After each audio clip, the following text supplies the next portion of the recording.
Hello, hi everyone, and welcome to the European Solidarity Project question and answers webinars. Thank you for joining us today, Miglena and Sarah. My name is Adrian. I am from the Erasmus Plus Solidarity Corps UK National Agency, and together today we will go through some of the questions that you may have in relation to your solidarity projects. These topics should be relevant and interesting both for young people considering to submit an application for solidarity project as well as for organizations that are willing to support young people to become active and involved in their local communities and apply for grants within the context of European Solidarity Corps projects. I hope you can hear me well. Please use the question menu on your right hand side of the webinar interface so that you can write and let us know what are the things that you would like us to answer today. We are more than happy to take your questions at any time, and hopefully we'll be able to answer them on the spot so that you can benefit the most out of the online course that you're following as well as from our interaction today. If you can hear me really well, I appreciate if you can write that. It can be in the question box. I will take it as a affirmative sign that you are all logged in and hearing and seeing me well.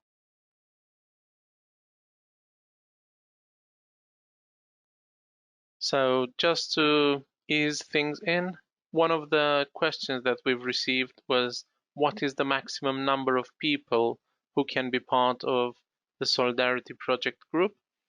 Well, there is no maximum number of people, as many as you feel that are relevant in order to bring added value to the project and can contribute to the delivery of the project you are imagining, then there is no maximum number. There is, however, a minimum number set by the Program Guide for European Solidarity Project, and that minimum number is 5. The requirement is for the young participants to be between 18 and 30 years old, and they should all be based in the country where the applicant is based. That means that the person that becomes the legal representative of the group and all the other 4 members of the group will be based in the same country. One of the other questions that we had was, if I apply in a country, can my group complete the project in a different country? And I'm afraid that the answer to that is no. It is a program requirement for Solidarity Project to be implemented in the country where the group is based and the legal representative is based as well. And that is mainly because the aim of the Solidarity Project is to make a meaningful contribution to add value to the local community and to respond to societal needs that are within a local, regional, or national remit without losing the European focus.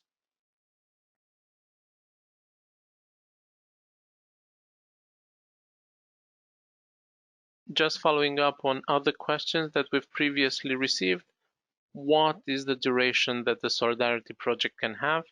And as you may already know from the online course, the minimum duration is for 2 months, and there is a maximum duration for Solidarity Projects, and that is 1 year, so 12 months. Now, I'm just interested in seeing if you may have any questions, so I'm going to pause and maybe give you a bit of time to think of any ideas or questions you may have around Solidarity Projects, and feel free to use the question box and submit your questions. We will answer them as soon as possible. While you are thinking of the questions, I'm happy to go ahead and look at one of the other questions we received before this webinar, and that question was in relation to age of participants. More specifically, the question reads, I am a young person who will turn 31 years old halfway through the planned dates of my project. Am I an eligible participant? The answer to this is yes. It is permitted that the participant turn 31 years of age during the project. Nonetheless, it must be assured that group members are no older than 30 at the start date of the project. Just a caveat on this, it is the age of 30 at the start date of the project and not the submission date. As you know from the program guide, the start date should be a number of months following the grant funding submission. One of the other questions that we've received: do all members of the group need to be registered on the European Solidarity Corps portal? And the answer to that is yes. This is part of the eligibility criteria. All young people that are group members for a solidarity project need to have registered and been received of a personalized reference number, otherwise known as PRN. So this is a mandatory requirement and is required for all participants to sign in as long as they are group members of a solidarity project initiative.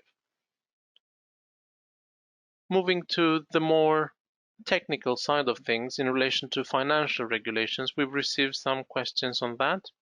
One of those reads, what costs are eligible for solidarity projects? Well, the answer to that is a bit ample. It requires more details, but basically the funding rules for solidarity project comprise of 3 separate budget headings: project management, coaching costs, and exceptional costs. Project management costs are based on a unit cost and are calculated on the duration of the project. Coaching costs are optional and depend if the applicant would like to involve a coach or not. These costs are calculated based on the venue country and the number of working days. Finally, exceptional costs are optional and depend on whether young people with fewer opportunities will be involved in the project or not. So, just to summarize, project management costs, they are granted as a unit cost depending on the number of months. The coaching costs are optional and they require the involvement of a coach to be explained in the grant application form. And then there are exceptional costs, which again are optional, and they are meant to support the project into involving young participants with fewer opportunities. And these exceptional costs should be explained in the application form. How will they improve the participation of young people with fewer opportunities? Now, one of the other questions, again technical, was how many days can I claim for coaching costs, knowing that the coaching costs are calculated as a rate per day? Well, the program guide for solidarity projects clearly states that there is a maximum of 12 coaching days eligible. That means that, depending on the country where the solidarity project is submitted, you can claim a total of up to 12 days. Now, there is a mention in the program guide that multiple coaches can be enlisted to support the group of young people developing and implementing a solidarity project. However, the limit of 12 days and the relevant rate still applies, meaning that you can't have 2 coaches each for 12 days, but rather the number of days will be split, and it is possible to do that against 1, 2, or more coaches, depending on their profile and how are they better equipped to respond to the needs of the young people managing the project. A follow-up technical question on the financial regulation is in relation to what kind of costs can I claim under exceptional costs? And as I've mentioned already, the exceptional costs are aimed at supporting the participation of young people with fewer opportunities.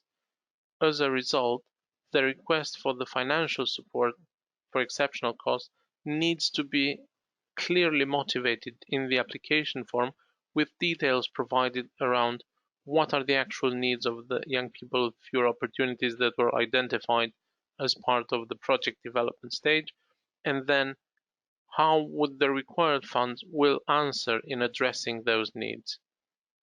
Claims will depend on the needs and obstacles that these young people face, for example, physical disability, economic obstacles, geographic obstacles, etc. Hoping that you find this interesting. I'm curious to know if you have something to ask at this stage. So I'll have a quick pause and give you a chance to submit your questions now. If not yet, we still have questions that were submitted before this webinar.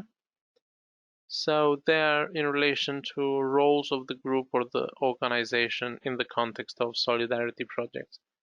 The first question around this topic is, I am an organization who knows a group of young people interested in starting a solidarity project.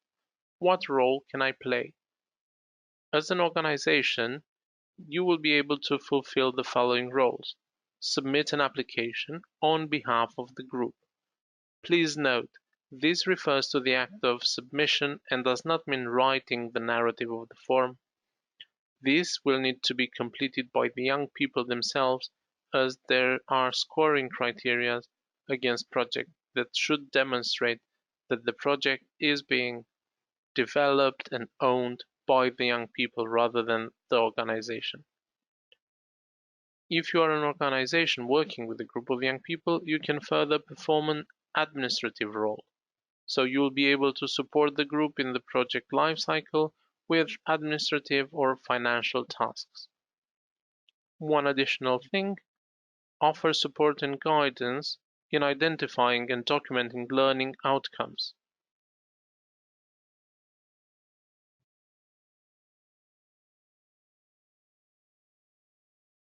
Right.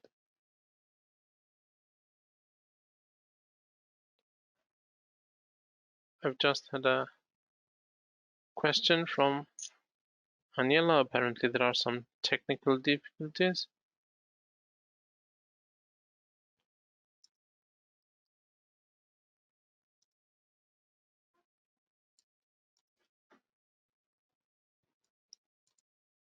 Please bear with me while I try and write to her.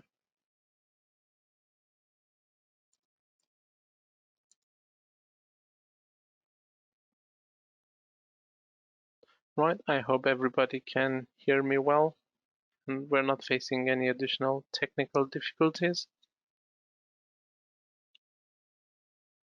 One of the other questions, coming back to the roles of the group or organization, was, I am an organization. Can I assist the organization in developing project objectives and activities? Again, in line with the program guidelines, the project should be exclusively designed, developed and implemented by the young people. Solidarity projects aim to put the power and initiative back into the hands of young people. As a result, organizations should stick to performing an administrative role. And we've just had a question coming right now live. It is in relation to examples of solidarity projects that have already been approved. Well, the program guide lists a variety of solidarity projects and we've seen them coming through. It's important to start the solidarity project from the realities of your community and the need analysis. So there is a wide spectrum of initiatives, either environmental, migrant integration, working with refugees, performing arts used for the purpose of social inclusion for young people with your communities.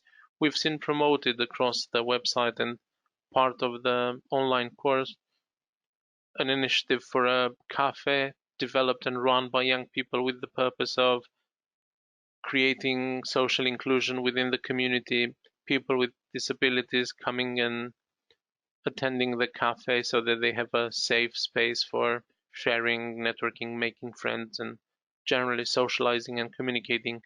We've seen environmental protection projects where young people took initiative in order to either clean or just redesign and reshape a park or a green space around their community that was maybe not used to its capacity. Also, solidarity project on democracy and active citizenship, so enlisting the support of young people in the day-to-day running of their communities and gathering young people to express their needs and desire into how the communities should look like. So thank you for the question. It is a wide spectrum. We've had various topics of the Solidarity Project, and I think personally that this is one of the strong points that Solidarity Projects give to young people, is that they are not confined to certain areas, but they can rather explore all of the topics that respond to their day-to-day needs.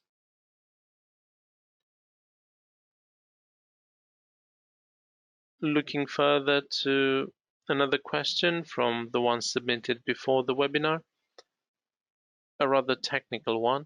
Do I need to have the necessary accreditation or a quality label in order to take part? As you may know already, the accreditation or quality label is a certification of certain quality standards that organizations applying or participating in European Solidarity Corps project need to have in place. However, for solidarity projects, as they are intended for young people, this accreditation or quality label is not required. Therefore, you can submit the project application without having a quality label in place. The project will still need to go through certain development stage and demonstrate how it addresses the needs of the community and of the local group submitting it, and also it will need to show how is the management of the project going to take place in order to achieve the desired outcomes. But other than that, there is no formal process of certifying the quality of the group submitting the grant application. No, if there are no additional questions, I'm afraid that this is going to be a rather short interaction. I know that you've all been reading through the online course and going from various modules and different topics, and I'm happy that you've taken the time today to join us for the interactive question and answers. As you've heard already, the questions were mostly on the technical side of things. It is important that whenever you consider a solidarity project or any other type of project does matter, you will start from the realities of your community, assess the local needs, and then look at the program guide for that particular type of project and see how the information you already have needs to be structured and phrased so that it is eligible, first of all, and then it is connected to the requirements. Because in the program guide, you'll have information on the assessment procedures, the scoring criteria. You will see what an assessor or the national agency or the European Commission look at in terms of relevance, quality of the program management, and quality of the project outcomes, the desired impact. So if there are no more questions, I'm afraid that we've come to the end of our meeting today, and I will be available for a further 2 or 3 minutes just in case you want to submit your questions now, and I'll be happy to address them and try to provide an answer on the spot. Otherwise, I will encourage you to continue with the online course. It's worth mentioning that there's going to be an event pretty soon organized here in UK. That is in April, 3 to 5 of April, so the registration is still open. It is a national activity on environmental solidarity projects. Go green for your community. And this training is being promoted by our TCA colleagues. There's going to be a link shared within the online platform, and also you can register through the Erasmus Plus and European Solidarity Corps portal. So go green for your community, an activity that's scheduled to take place in April. If there are no more questions, I'd like to thank you all for joining today and wish you best of luck in your endeavors. Good luck with completing the online course and submitting your projects to the relevant national agencies. Have a nice day, everybody. Thank you.